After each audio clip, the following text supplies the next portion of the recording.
Hi and welcome. Thank you so much for checking out this video lesson.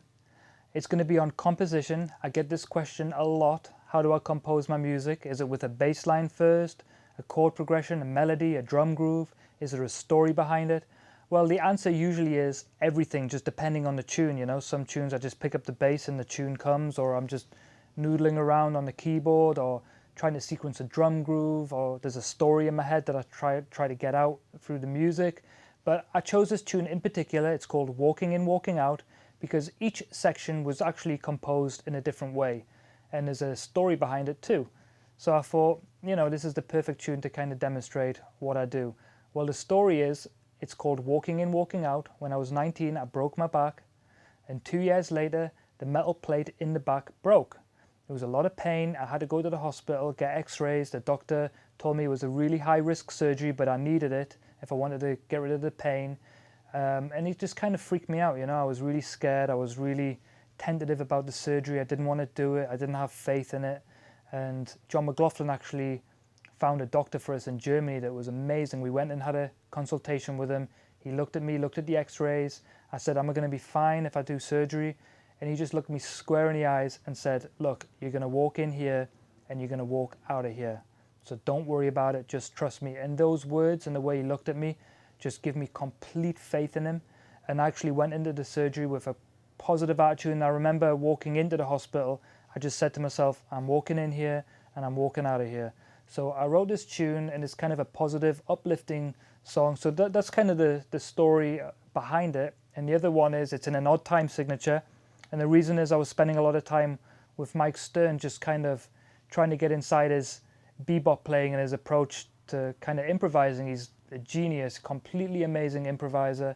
And I just said to him on one of his gigs, do you mind if I just come around to your house and jam along with you and play? And he was, sure, no problem. Come around. But because he saw me play a bunch with Hiromi, he said, is there any chance you can just bring some odd time signatures or just jam some odd time grooves so I can kind of practice that stuff, and then we can just work on the bebop for you and I'll work on that. And I'm like, sure, no problem. So I went home and started composing all these different grooves and time signatures so I could go around to his house and lay them down for him. And actually this is the groove that came out. So this is the birth of that tune. And yeah, let's get straight into it. Okay, so this song actually started with a drum groove. I sequenced in a drum groove in 7, and then I kind of just thought I would improvise a James Brown kind of percussive funky bass line, and just kept going until I found something I really liked. So I'm going to play the drum groove, and then I'm just going to kind of fish around on the bass and kind of hopefully morph nicely into actual what the bass line is. 4, 5, 6, 7, 1, 2, 3. It's in the key of F.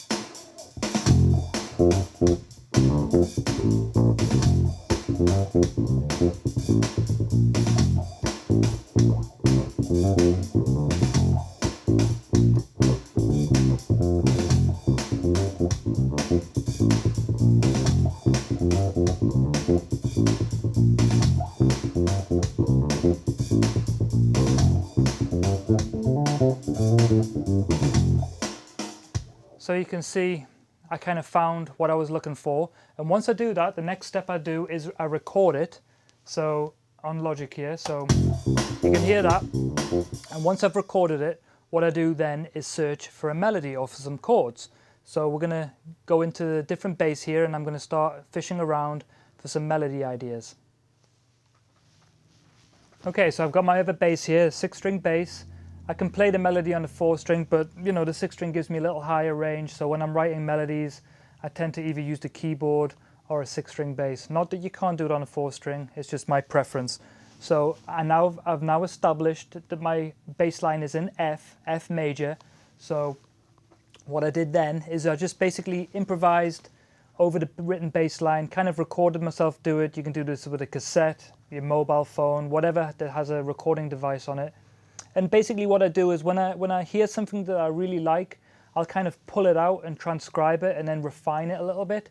So that's kind of the way I write my melodies, is I just kind of let them come out of me naturally instead of kind of forcing something out of nothing, you know. So I'll play the bass line, and I'm just going to fish around in the key of F major, and then eventually I'll play the melody. So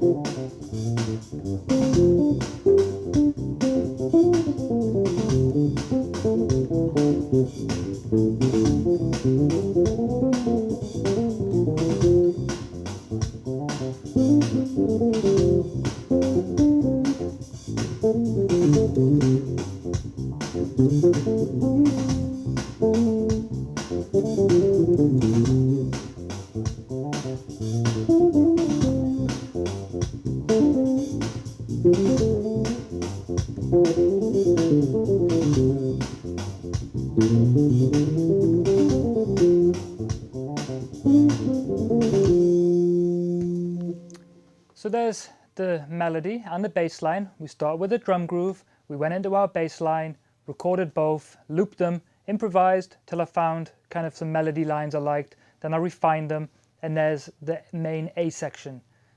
So for the B section I decided to change the pace of the tune a little bit from this really busy ostinato percussive bass line and melody to this more open beautiful section where the chords are a little bit more richer. So it was a D major 7 I used and a B flat major 7, and they're both in one bar of 7, so I used a D major 7 for 4.5 beats and then moved to the B flat major 7 for 3.5 beats. So it's 1, 2, 3, 4 and 5, 6, 7, 1, 2, 3 and 4 and 5, 6, 7. So it was these two chords kind of just alternating. I didn't really want to just play a bass line over it, or like a improvised bass line with roots. I really wanted to compose something, so I came up with this idea. I started with a root and a fifth on the D, and then went from the 9 in the chord, so it's okay, so it's, and then that E, the 9 of the D major, seemed to really resolve nice to this D, which is the third of B flat. So I came up with this line and then just moved down the B flat scale until I got back to my root fifth. It just seemed to work really nice. So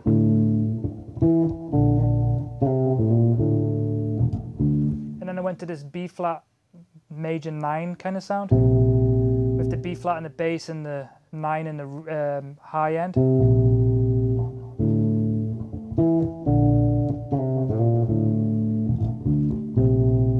And I'm just looking for melodic content over the D to try to develop the idea. So I came up with this root third kind of thing.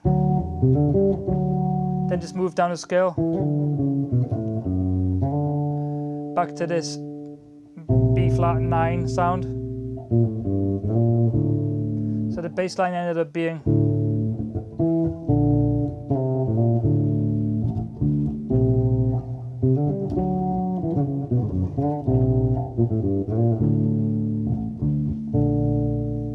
so you can see, you know, there's different ways already we've done for this music. We've started with a drum groove, then we went on to the bass line, then improvised a melody until we came up with something cool.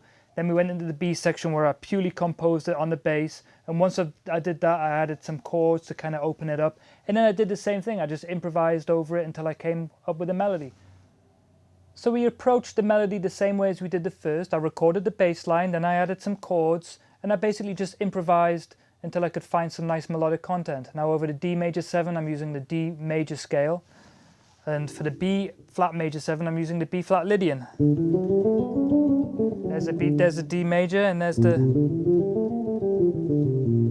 B flat Lydian. So I'm going to play the sequence now along with the bass line and just see what we can come up with. Again, if you find some nice ideas when you're improvising this stuff, you know, try to hold on to them, you know, don't just let them go. This melodic content you find is golden. So if you do come up with a good idea, try to develop it, you know, keep your ideas close together.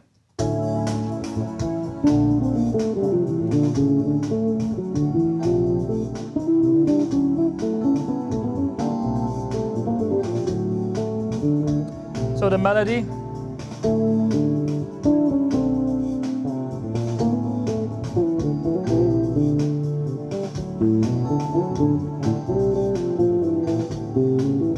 So I'm going to repeat the first idea.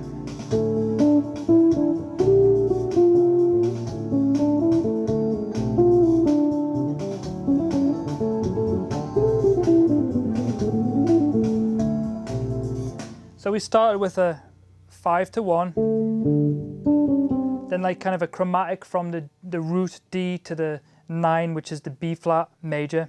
So 5, 1, 1 to this 9, okay? And then in the second half of the melody, instead of going 5-1, I went 5-1 up the octave, and then did a chromatic thing into the 5th of the B flat. So, you know, I really liked what I did for the first part of the melody. I kind of repeated it and just developed it for the second part. That's important to kind of keep your ideas like that. So let's move on to the final section. So for the final section, I went back to the melody and then the bass line, and I started to really get kind of sick of the bass line. I felt there was more mileage and beauty I could get out of the melody. So what I did was I looped the melody along with the drum groove, and then I sat on the keyboard and I just started to improvise different roots to see what would sound nice. I wasn't using any theoretical knowledge of harmony. I was just basically using my whole ears for this whole song. Let's hear the melody and let's just try to find some nice roots. 3, 4, 5, 6, 7.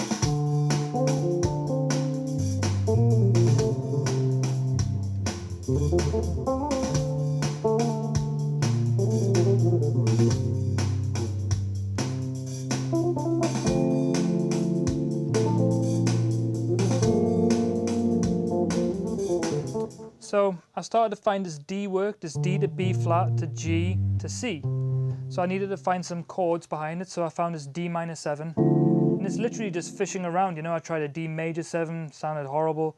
Tried a D minor 7, sounded good. Then from here I wanted to use the B flat in the root. So I figured with the B flat over this D minor 7, if I took away the D, it kind of spelled out the D in the root anyway. It spelled out this kind of B flat 9 kind of Lydian sound. So I had this D minor go into this B flat Lydian, and then if I kept that shape and played the G in the root, I got this kind of minor sound. It's like minor, just G minor with like a 11 and a 13 in it. And then from there I kept that shape, and then I played the C, and then it spelled out this beautiful kind of C7 sus chord. So there I had my chords.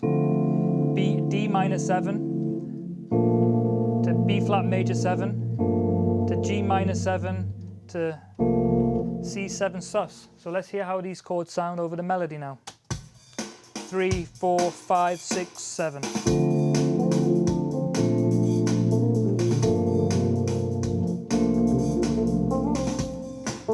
Works perfectly. So all you have to do really is just find something, trust it, keep it, find a melody for it, move on to the keyboard, try to develop your ideas, and you know, you don't really need a lot of knowledge of harmony. You've just got to kind of trust your ears and your ideas and see it out. You know, it's easy to quit while you're writing a tune, but if you just kind of see it out to the finish, you can surprise yourself sometimes, because you know what you like as a musician and as a listener. So hopefully the idea is you're going to end up with something that you like to listen to. You just got to be patient and try to find the magic in what you're working on.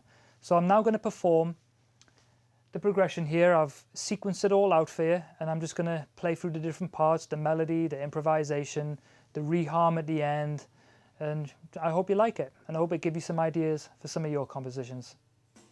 1, 2, 3, 4, 5, 6, 7.